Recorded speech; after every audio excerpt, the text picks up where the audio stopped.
Good morning to everyone present here. Welcome to our webinar. I am Mukta Ashok and I will be your moderator for today's webinar. Now as we begin, let's review a few pointers on how we can interact during the webinar.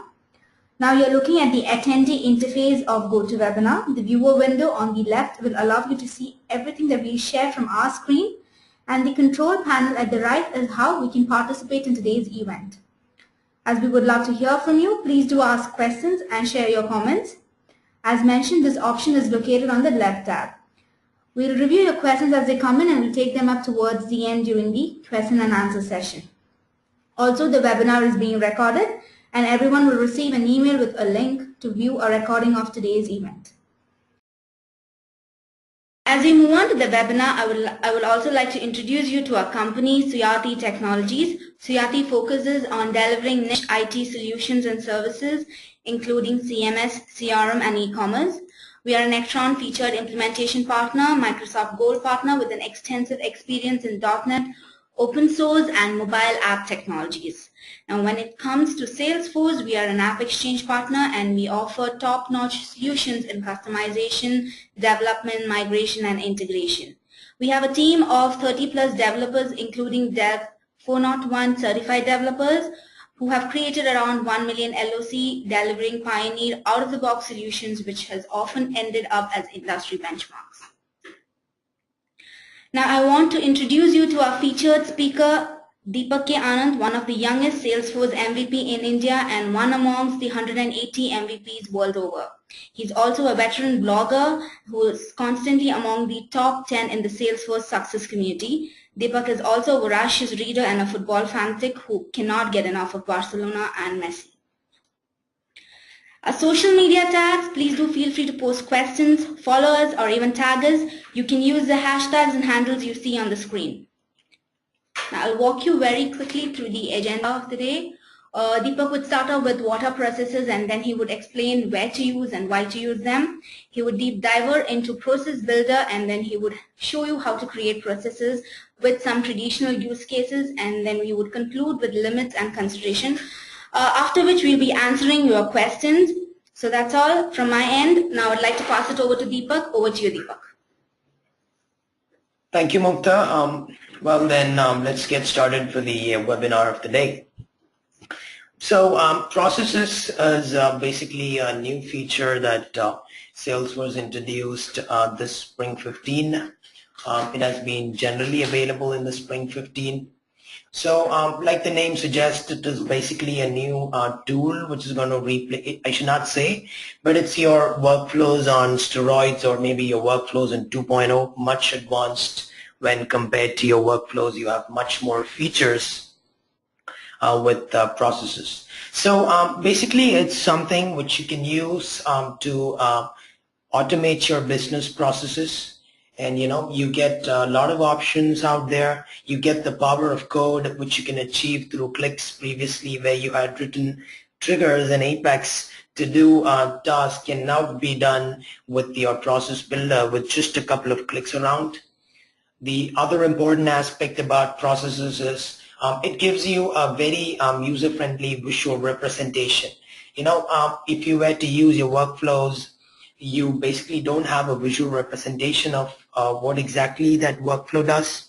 If you are an admin working on the platform, if you're aware about approval processes, they provide a very intuitive flow diagram of what exactly is that approval process, what are the different steps, and what are the different approval actions, so on and so forth. So you don't have something like that for your workflows, but with processes, you have it right there. You have a very user-friendly representation which contains what all is this process doing, what are the different actions that the process is doing, and so on and so forth.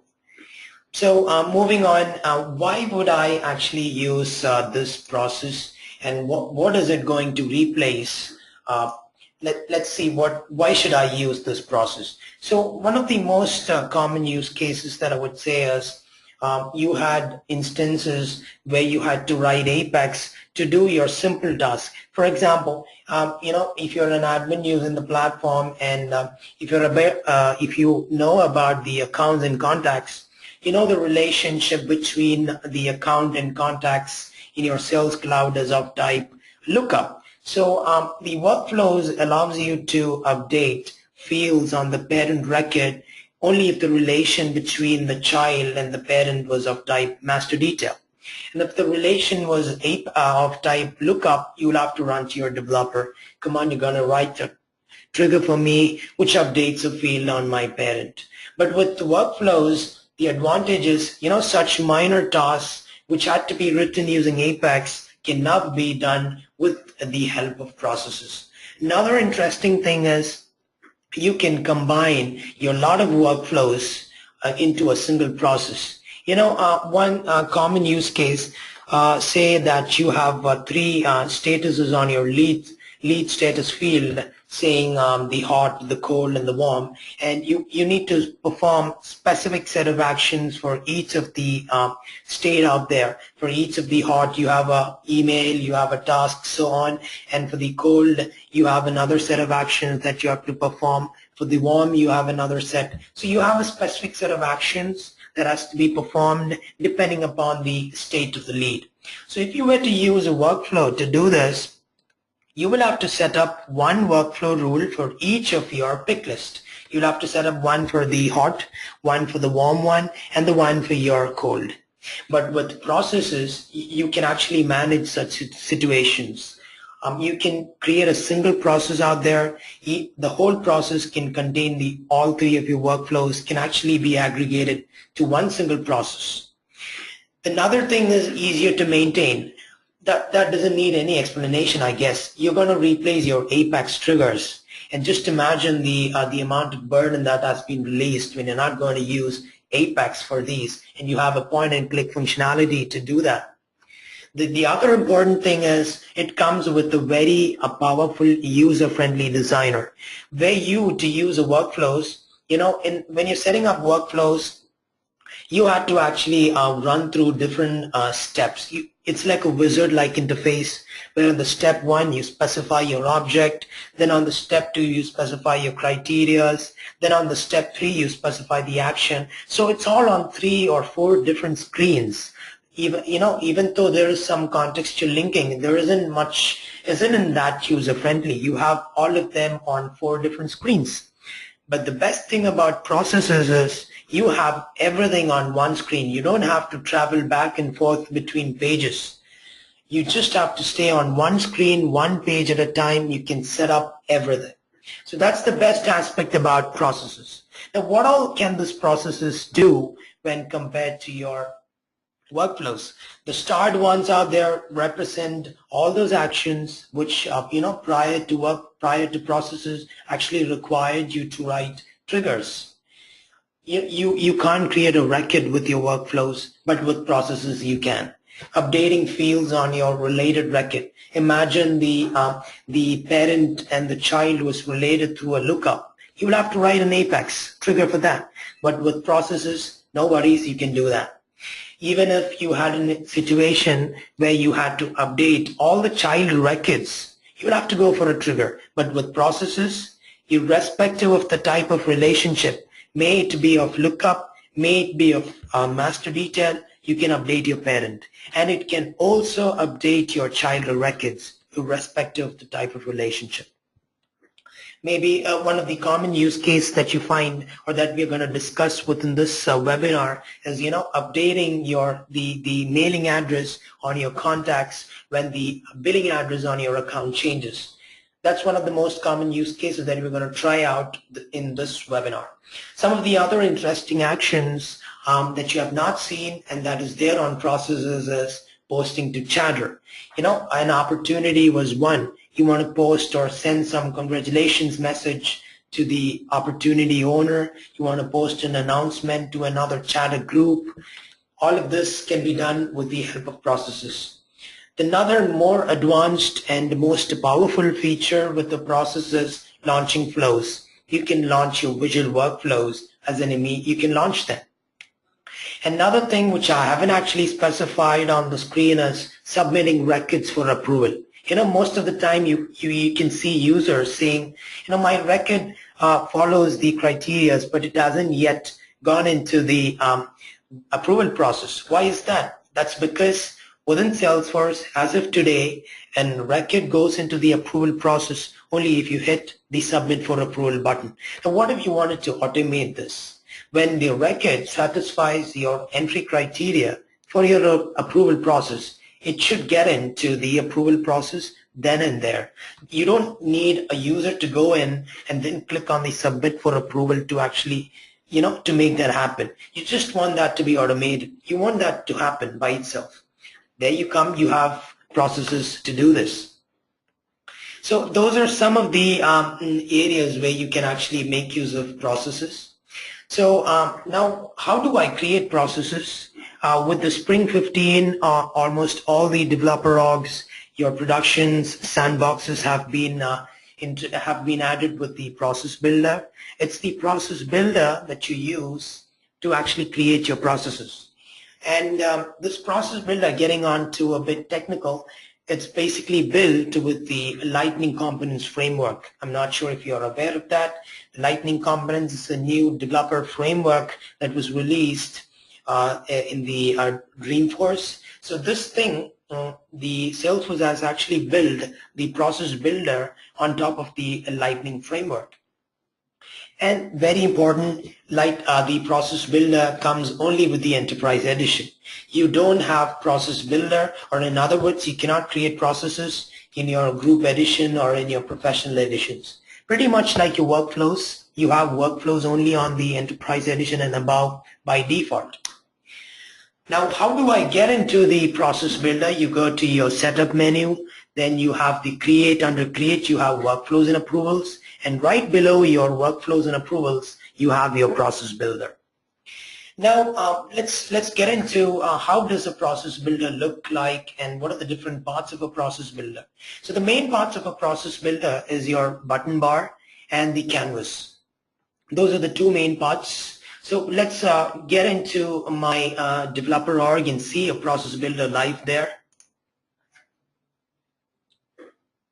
So right here, you can see that I have expanded my create menu. Right there within the workflows and approvals, you have your process builder. So the easy way, you can just simply type in process right here, and then you can see your process builder from here. So if you notice the address bar, you can see that it runs on the Lightning domain. The host name has changed to Lightning, which says that, it's kind of using the Lightning components to build the UI. So right here, the first thing that you see is the list of processes. And if you haven't actually generated any process till now, you would actually see another screen which gives you links to the Salesforce help manuals and things like that. But since I have a couple of processes built out there, it is showing my process list as the first thing when I get into my process builder. So right here you can see all the processes that have been developed so far in your organization.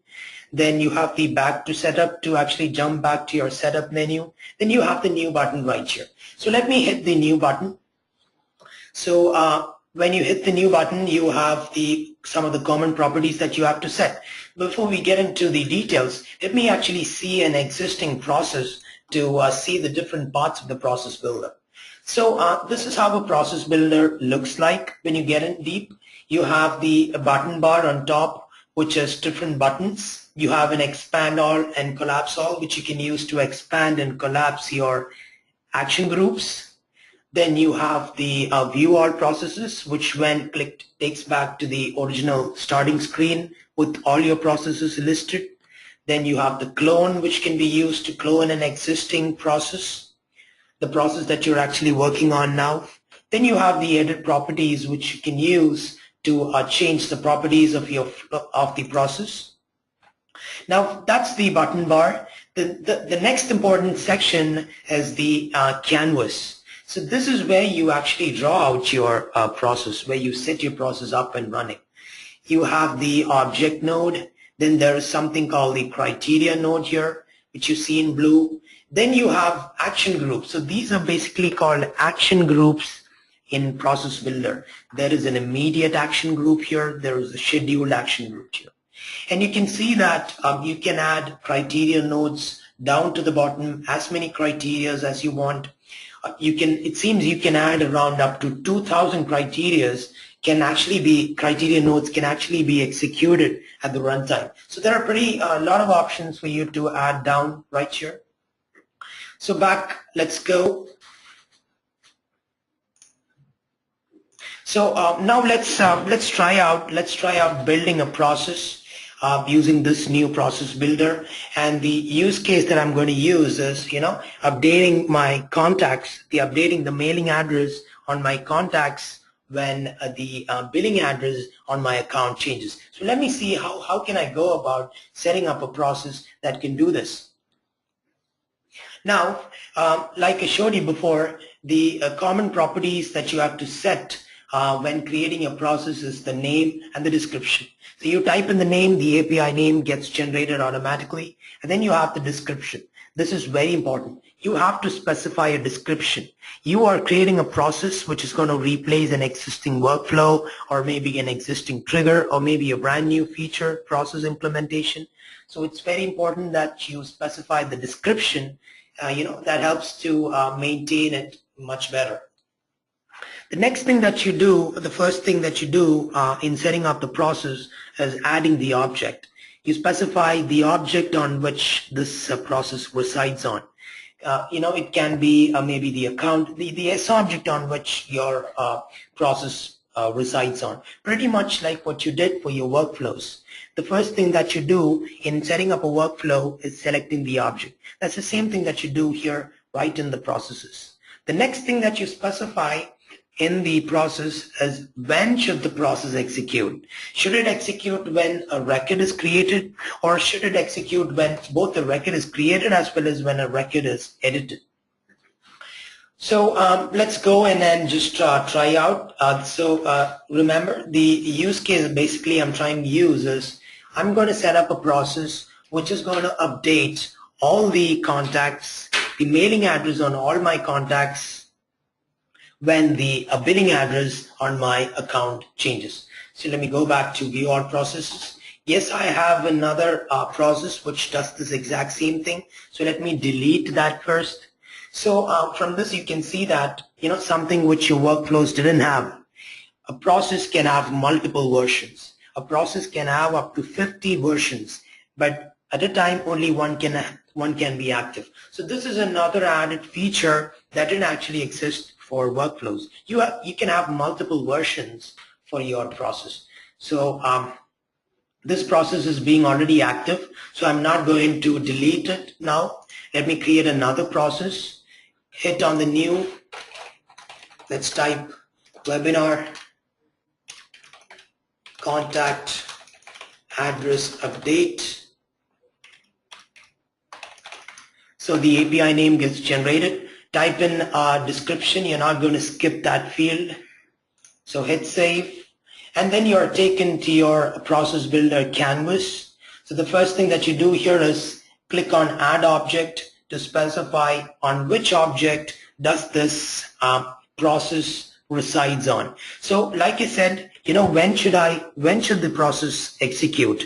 Whenever the billing address on my account changes. So the process is going to reside on my account object. So you type in ACC, you can see that there is an auto suggestion there. Click on account and it fills. So this is very, very important. You're not going to type in the whole name of the object right in there and then not select it.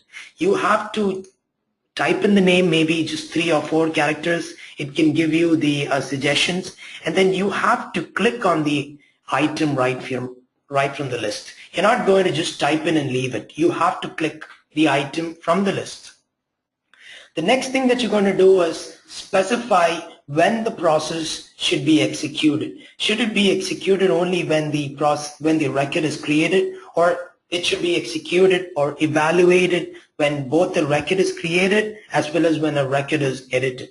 So in my case, the process should execute when the address on my account changes. So it's definitely going to be when a record is created and as well as edited.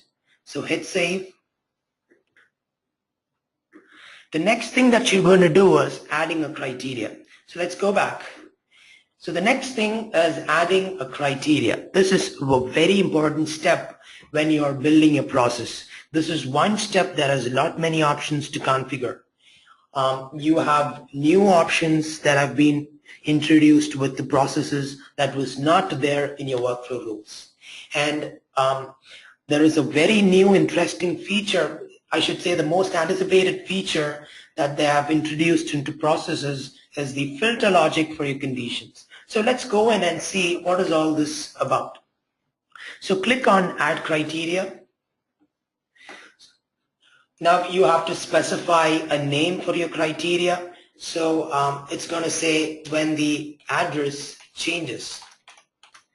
And then you have a 3 set of actions that you have to select from. So the first one is when my filter conditions are met. So how do I specify the filter conditions? You can see your drop downs and operators right here. It is through this section that you specify your filter conditions.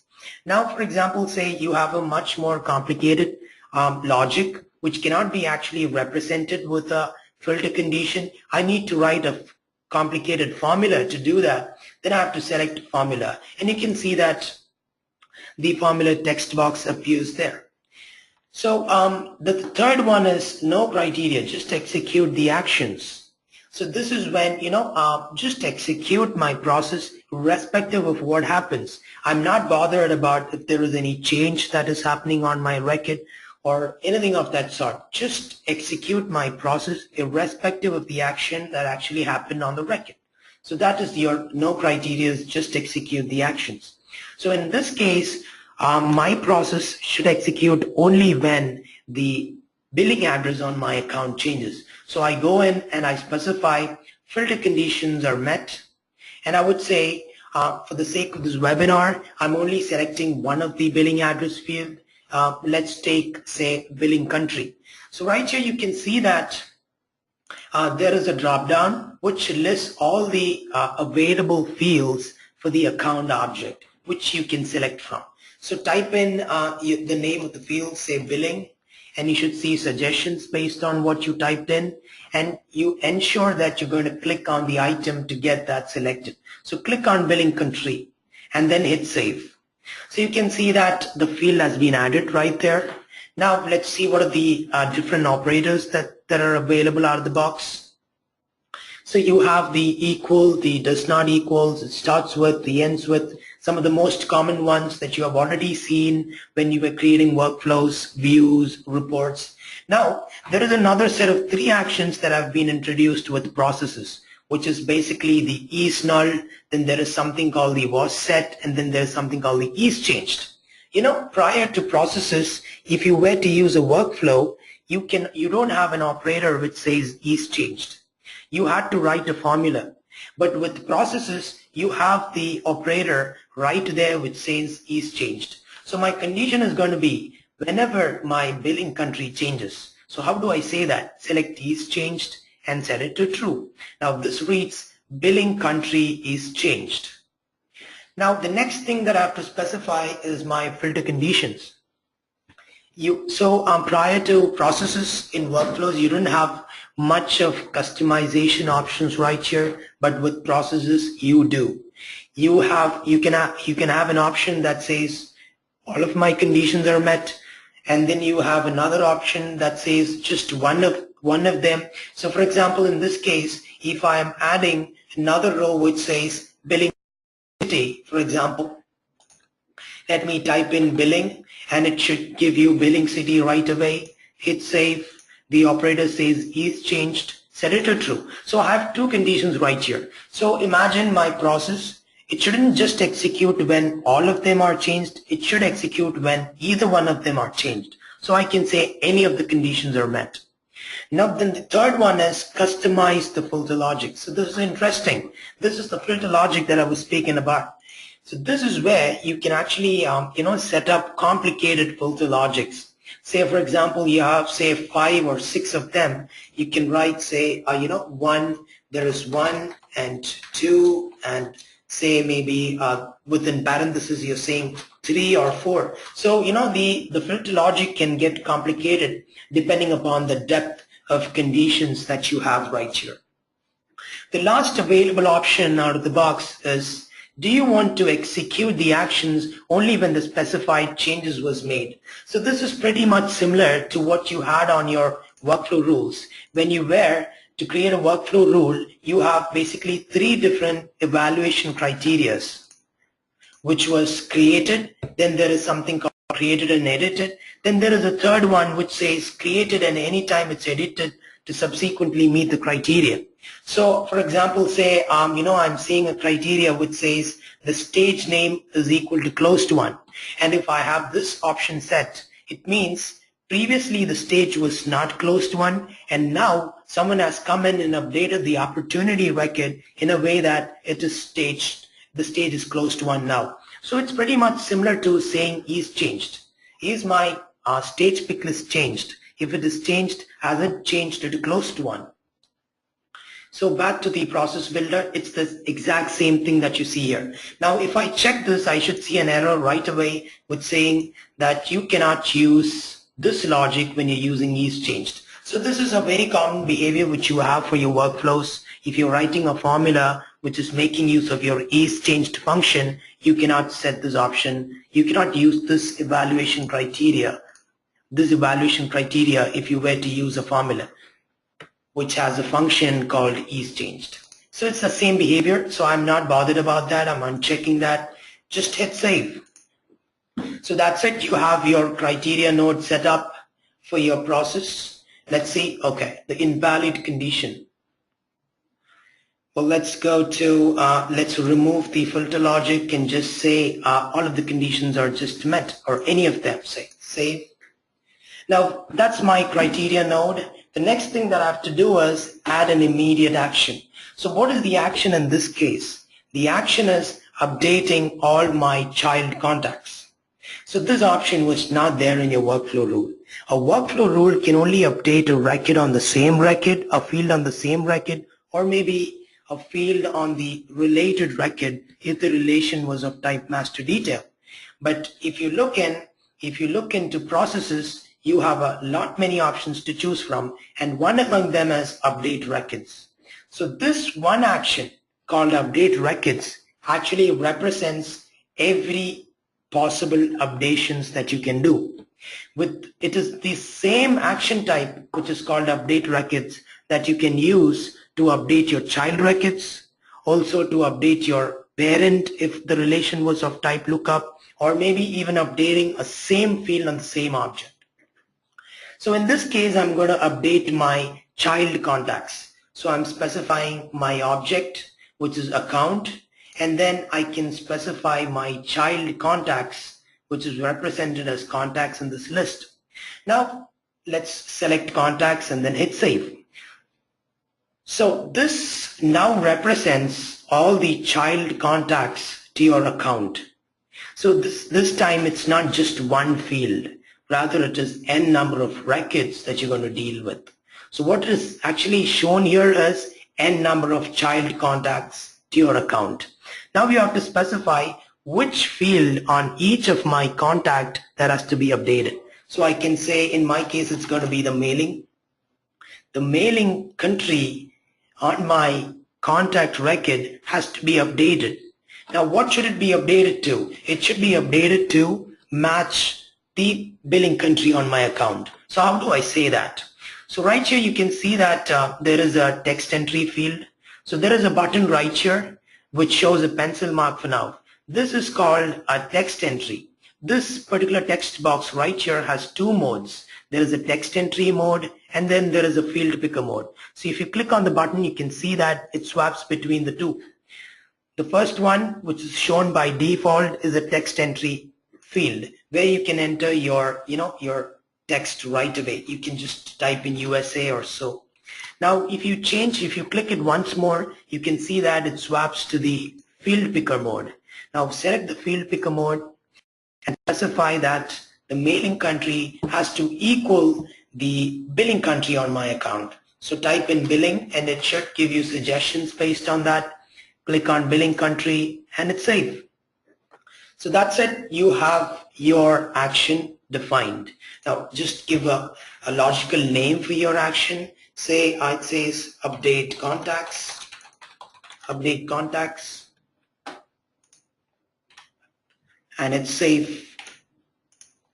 So there you have your first process with your criteria node and the action setup. Now all you have to do is just hit activate to actually turn on your process. So let's go back to your the presentation. So like you just saw from the demo, this was setting up immediate actions. So in processes, it's called action groups. These can have so many actions, up to 10 actions below that. So there could be a create task, or there could be a post to chatter, or there could be updating parent record, child record, so on and so forth. So like you added an immediate action, you can even add scheduled actions in your processes. So every action that was available for your immediate action group is also available for your scheduled action groups. And the same limit applies here too, which is you can add at most 10 actions to your schedule. Now one thing that you have to keep in mind is there are a lot of limits, and apart from that, in processes, you can add only one schedule within one action group. So let's go back to my process. And for example, if I go back to account and I save it, if I change it to only when a record is created, I would see that a scheduled action group becomes active. So you can see that a scheduled action group has become active. Now if I hit set schedule, I can specify my schedule here. Say, for example, 1 day after my account created date. So that's it. You can just specify one schedule at a time within one action group. So this is one limitation that you have with processes, unlike workflow rules where you had an option to add multiple schedules, but in processes you cannot do that. It's just one schedule per a scheduled action group. Then you can add your actions below that schedule. All right, so let's go back to the slide. So that's pretty much the new process that we have just created. Now let's head on to some of the most traditional, some of the most common use cases that you have, which couldn't be solved with the workflows, but can be solved with the process builder. So this is one which I just showed you on the demo, which is updating my child contact records when the billing address on my account changes. So right in here within the screenshot, you can see that I'm setting each of my mailing address field. I'm setting the mailing city, I'm setting my mailing country, the mailing postal code, the mailing street, and the state. Each of them have been set into the field picker mode, and I have specified which field should that be set to. So this is one very common use case that you have, for example, say you have a use case where you need to update your child opportunity products when some changes happened onto your opportunity. So if you set up a process on your opportunity, and if you select the action as update records, you can see that you can select opportunity products, like we had an option to select contacts. The next common use case is updating your lookup parents. So let's go back to my process. So there is a process which says last contact created on process. So this use case is all about updating a field on my parent record. And you know what's specific about this parent? The child and parent are related via a lookup. So you cannot use a workflow to do this. You need to write an Apex trigger on your child object to update a field on your parent. But with processes, you don't have to do that anymore. You can set up a process on your child object to update fields on your parent, irrespective of the type of relationship.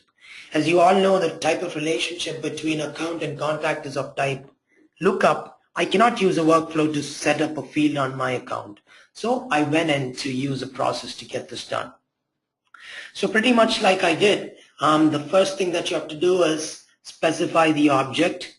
So what I'm doing is, the use case here is update a date time field on my account record showing the date and time on which the last contact was created. So I have a date time field on my account record which has to be updated with the latest date and time of the last contact that was created. So I specify, so my object is obviously contact, and this process is set up when it should only be evaluated when a new contact is created. The next thing that I did was setting up my criteria node, and I had specified account ID not empty. The criteria was based on filter conditions. I haven't used formulas, nor have I used the third one. Now here is my filter condition.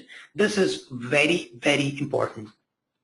For example, if you are updating a parent, you have to ensure that the child and the parent have been linked. If your contact was a private contact, and if you don't have the account ID filled in, and if you haven't added this condition right here, your process is going to break, saying that it couldn't find an account record.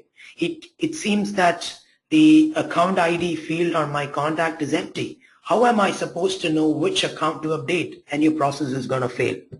So this is very important. If you are planning to update your parent records, you have to add a condition that says the child record has been linked with the parent. In other words, the lookup relation field is not empty. So that is what am I specifying here. The contacts, the lookup field to the account on a contact record has an API name which is called account ID, and that's the reason why you see account ID right here. The operator that I've selected is null. So when my contact ID is not null, the account ID is not null. So execute this process only if there is a valid account ID on my contact record. And my filter condition was again pretty straightforward. All of the conditions are met. The next thing that I did was adding an immediate action. So the immediate action in this case was specifying an immediate action which would update the last contact created date field on my account. So all I have to do is specify the object, the related object, which is account, and then I get a list of fields that are available right here. And then I specify the value to which that should be updated to. In my case, it's going to be the contact created date. So this is one another use case that you can use with your processes, that is updating fields on the parent record, irrespective of the type of the relationship. May it be a lookup or may it be a master detail, you can use a process to get that done. So back to the slide. Another common use case is email alerts for my task. This is one of the most commonly asked requests that you get from your users. I need a email alert to be fired to me as well as the assignee. How do I get an email alert for the task? So, if a task has been assigned to say person X, it's obvious that the email alert will be a notification will be sent to the person X. Now, how do I get a notification to myself, maybe the admin or a manager? I need a notification for each and every task that has been created to so-and-so person. So as you know, you don't have an option for email alerts on your workflow rules. So this is where your process wins. With the help of processes, you can make the idea of email alerts possible for your activity object, that is for your task. So how can I get this done? Let's go back to your processes. There is this email alert for new tasks. So the process by itself is pretty straightforward. It is set up on the task object. The criteria is only when the record is created. I don't want this to run every time a task is created as well as edited. No, not that. Just when the task is created. The next thing was specifying my criteria node. So this is where I have actually utilized my third condition. So this is where, I just want a notification irrespective of what is there on the task record. I'm not bothered about what the subject is or who the assignee is or whatever. I just need a notification for every task that is logged onto my system. So I use the condition that says no criteria, just execute the actions. Now what is an immediate action that I've used? So if you notice, the immediate action that I've used in this example is a flow. So like I mentioned in the slide, around the third or fourth slide, one of the available action for a process is launching a flow. So in this example, what I've done is I have set up a flow in the name send email, and that flow has been invoked from this process. So let's go back and look in, and what does this flow actually have? It's a pretty straightforward flow. You just have one, this is the flow, it's called task notification. There isn't much within this flow. What you have is just one static action, which is called send email, which you get right from here. You can drag a send email, and I have dragged one. And let me see what I have set up on the send email object. I have specified the body, the subject, and whom should be notified. To whom are you notifying this email when a new task is created? So that's myself. And what is this body all about? So let's go in and see what is this body. The body is basically a text template field. So what is a text template? Let's go to resources. Under the resources tab, you have lot many options to select from, and one among them is called a text template. So I have actually created a new text template. It's called a task email alert body. So let's see what is there in this text template. It's a pretty straightforward text which says, hey, there is a new task created in the system, and this is the subject, this is the priority, and this is the comments. Now, what are these? So these are basically variables that I have created within my flow. I have created one variable to hold the comments, I have created one variable to hold the priority, and I have created one variable to hold my subject. And I have used all these three variables, corresponding to their respective labels that I've written here. Now, how am I going to fill the values into these variables? So if you go back to the process, you have to notice that my process runs on the task object. So when this process runs on the task object, the record that initiated this process is there within this context. And that record is basically your task. So what you can do is, when you specify a flow, you have the platform automatically shows what are the three different fields that you can actually select from. So remember that the field is listed here only if you set the type of the field to input. If you select the type to input, then only that field will be listed in the section. Now, because I have set the field input output type to both input and output, you can see that I have that field listed right here. So I'm specifying my comments field. Now, what should go into this comments? The description of my task. So I have used a field picker to specify that. Now, what should go into my task subject variable? The subject on my task. And what should go into the priority? The priority on my task. That's it. It's pretty straightforward there. Now, when the process invokes, all the three variables within your flow will be set via these three flow variables. And then this flow right here evaluates by itself, and the email will be fired to me.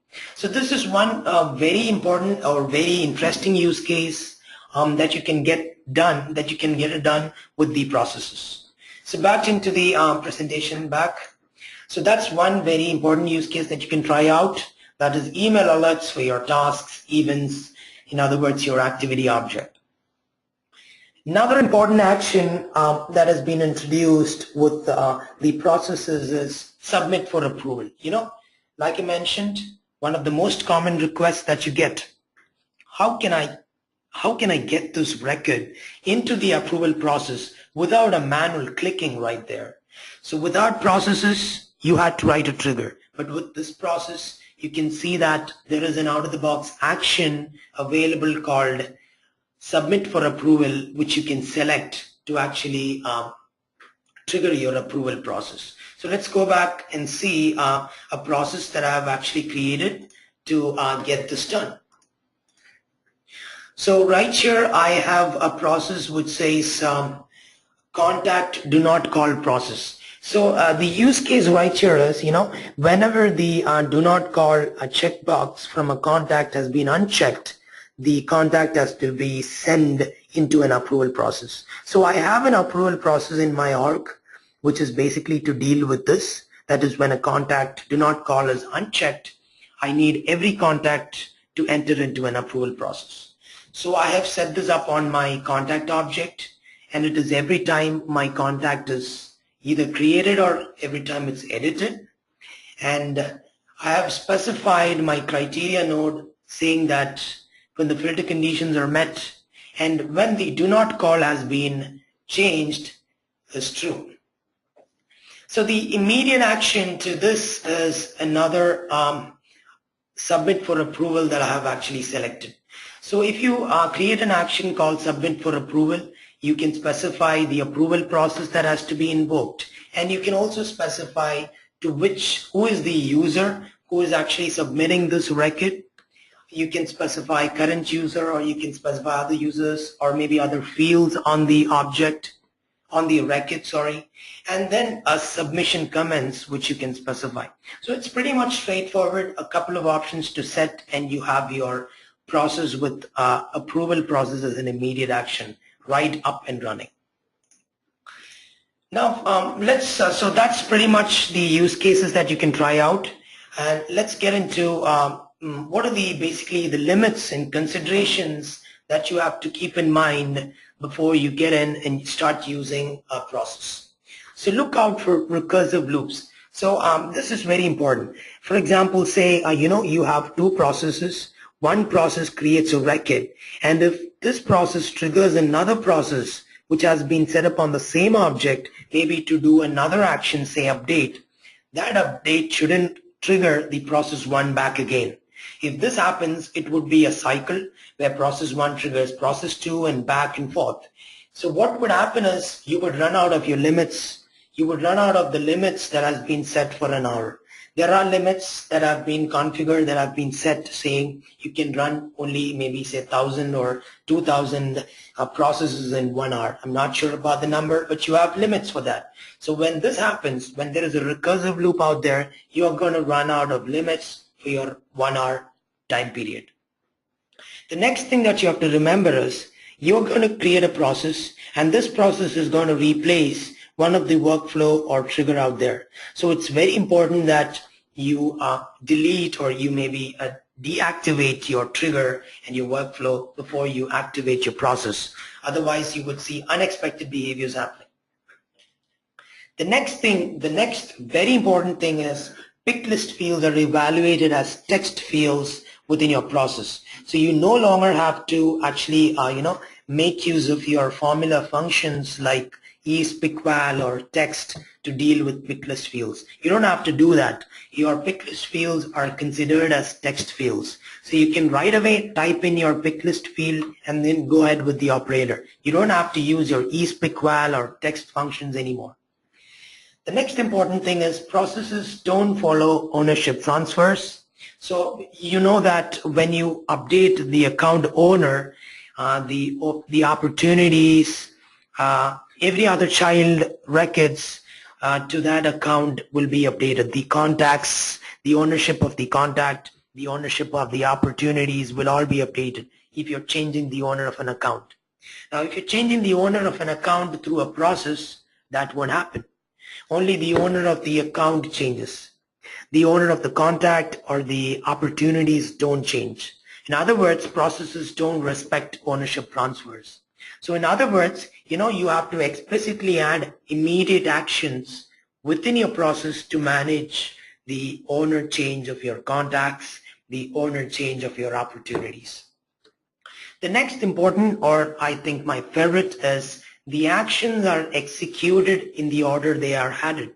So for example, say if you have two immediate action, the first one is post to chatter and the second one is submit for approval, you can assure that the second one is running only after the first one is completed. So this is a big advantage. For example, say you have 2 or 3 field updates on the same record, you can assure the order is the first one, then the second, and then the third. So the next one is administration considerations that you have to keep in mind. So very important. Once you activate a flow, you cannot edit it. So once you activate a process, you cannot edit it. So this is very important. You had the option to edit your workflows. You deactivate it, you can actually edit it. But when it comes to processes, once you activate a process, you cannot edit it. So it's very important that you design what you need to do, or you have to design your process well beforehand before you get into actually implementing this process.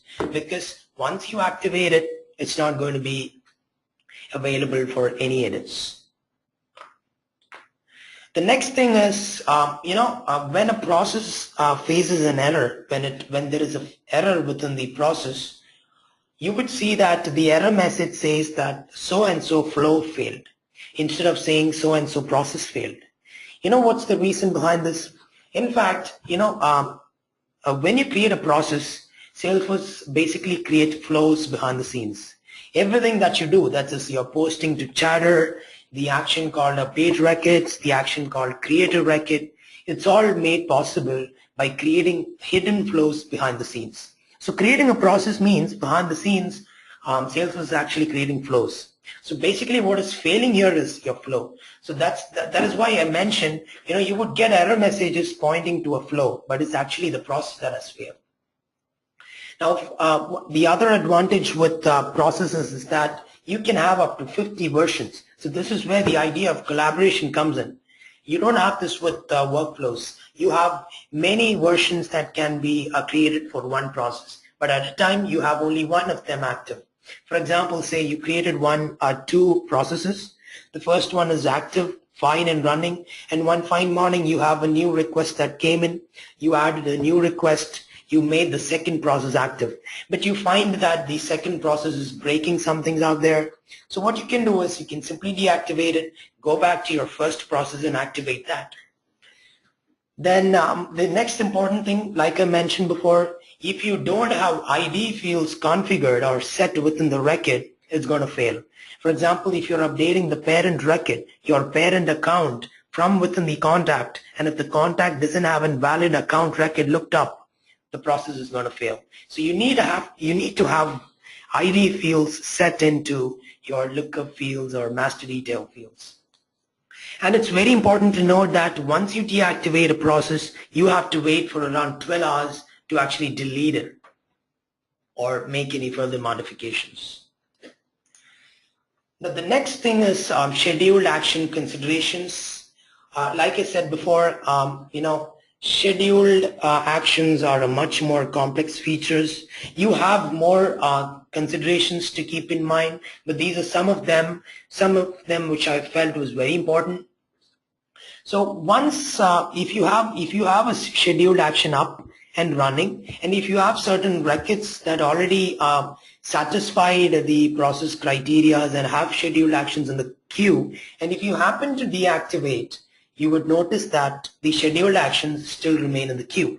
They are not updated. The scheduled actions would still remain in the queue and would be continued to execute even if you deactivate your process. So like I mentioned before, you have to plan well beforehand before you go ahead and you activate your process. And actions in the past are executed within an hour. This applies to workflows also. You're setting up a process, and if records satisfies these conditions, if there are records that are automatically satisfies, you can see that the actions are executed immediately within an hour. And another important thing is schedules cannot be based on dynamic dates. You cannot specify dynamic dates like today or now when it comes to setting up schedules. You have to specify a static date time field which has a value in it. For example, maybe one of the created date time fields or maybe another date time fields on the record. You cannot make use of dynamic dates, nor can you make use of fields on the other records or maybe on the related record. The field has to be on the same record and it should be a field. It cannot be a dynamic date or a formula field. It cannot be that. Now, another thing to note is when you have a schedule which is set to run, maybe you have created a schedule which says one day from that, maybe 1 hour from the point of time where the process ran. When you specify now, it's the user's time zone that's taken into consideration. And if you are setting a schedule based on a date field, you can notice that it's the org's time zone that is actually considered. So these are some of the considerations that you have to keep in mind, but I would strongly suggest you to read through the help docs. There are more considerations to keep in mind, and basically scheduled action is a much more complex feature with a lot of limits too. So keep in mind before you head to actually implement them. So now what are the limits that you have to keep in mind? Very important. All the governor limits are applied to your processes. Every governor limit, all those developers out there might know what a governor limit costs you. So every governor limit applies to your processes. And you have to understand that when you run an update record, if you have an immediate action called update records, it actually costs you one SOQL and one DML. So like that, for every action, you have a corresponding DML operation that is actually happening behind the scenes. So you have to keep in mind that every action has been used cautiously, keeping the governor limits in your mind. And it's also important to note that the processes basically don't trigger your validation rules. So, if a process runs, if it updates a field on the record, and if that field had a validation rule there, you wouldn't expect the process to fail. Rather, the process would run successfully, and you would notice that, the field has been invalidated. So it is important to keep in mind processes don't trigger validation rules. And last but not the least, if you're planning to use email alerts, it does follow your organization's limits. So these are some of the limits and considerations that you have to keep in mind when you are into setting up a new process. So some of the references that you have to keep in mind in order to get it started. These are all links to your help docs that you have on the help.salesforce.com. You have to read through each and every doc out there because there are a lot of things to keep in mind, a lot of considerations, points to remember before you head into creating a process. All right, so that puts to an end to the webinar. I would suggest you to post your questions. So thank you, Deepak. It was a pleasure to have you on board. Now it's time for the question and answer session. So we are ready to address your questions.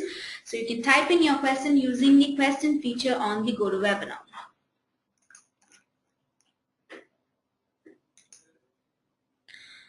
So we have our first question. So is this scenario the process should be on contact? Well, see, yeah. So it seems that person got the answer right away.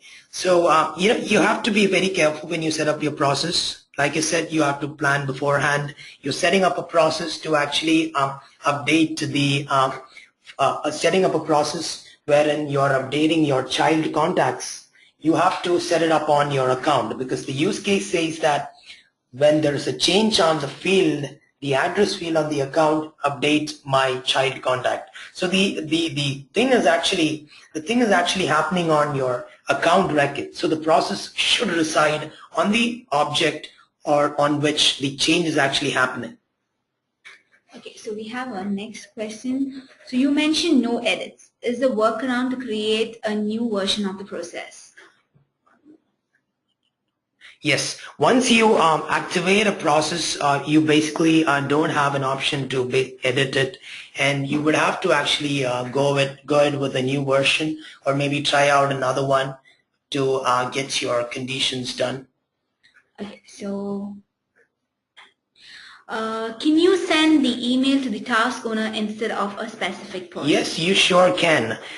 What you have to do is, what I used was basically 3 variables, which was your comments, you had your description. Okay, let me show that to you. Back here, what I had was basically 3 fields. What I would do is I would go ahead and create another variable, which would say the email of the owner, say the owner email, and then I would set that to input and output. And then what you have to do is back in your process, you will have to actually edit send in the email of your owner into that variable. So that should happen.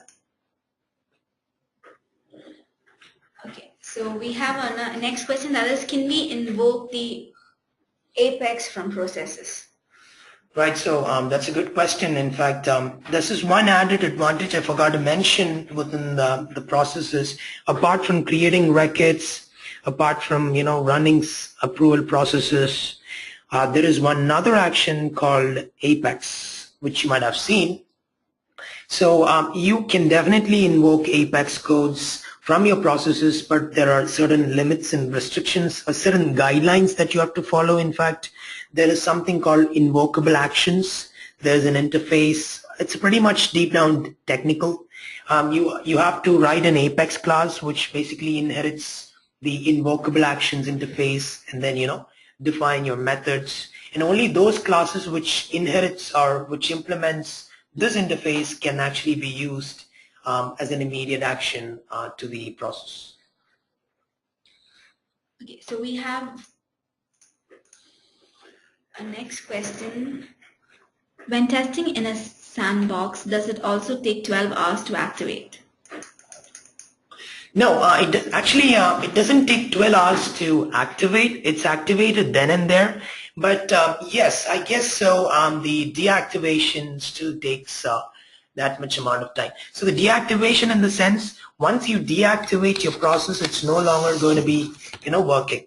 In order for you to make any edits or maybe changes to your criteria, or maybe adding a new action, you have to wait for 12 hours.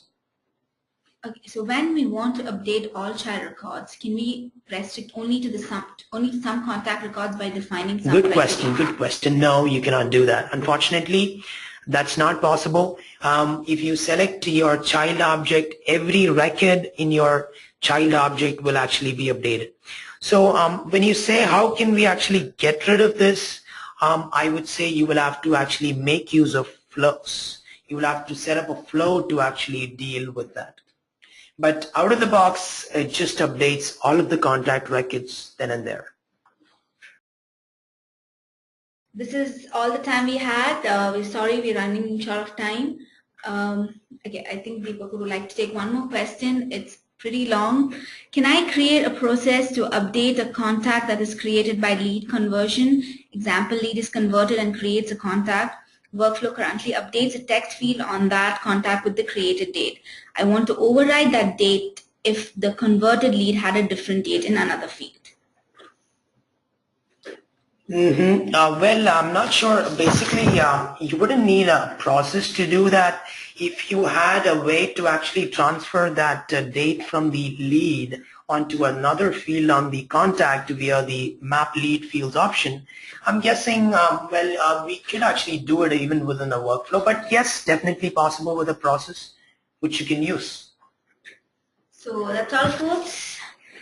Thank you, and please look up for a follow-up mail that will alert you on the on-demand status of the webinar so that you can review any material you missed, or you could simply go over again.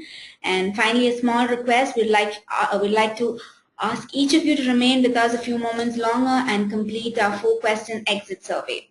Any further queries that you have will be taken offline, and you can reach us at social media, or you can simply drop us a mail at webinar@suyati.com.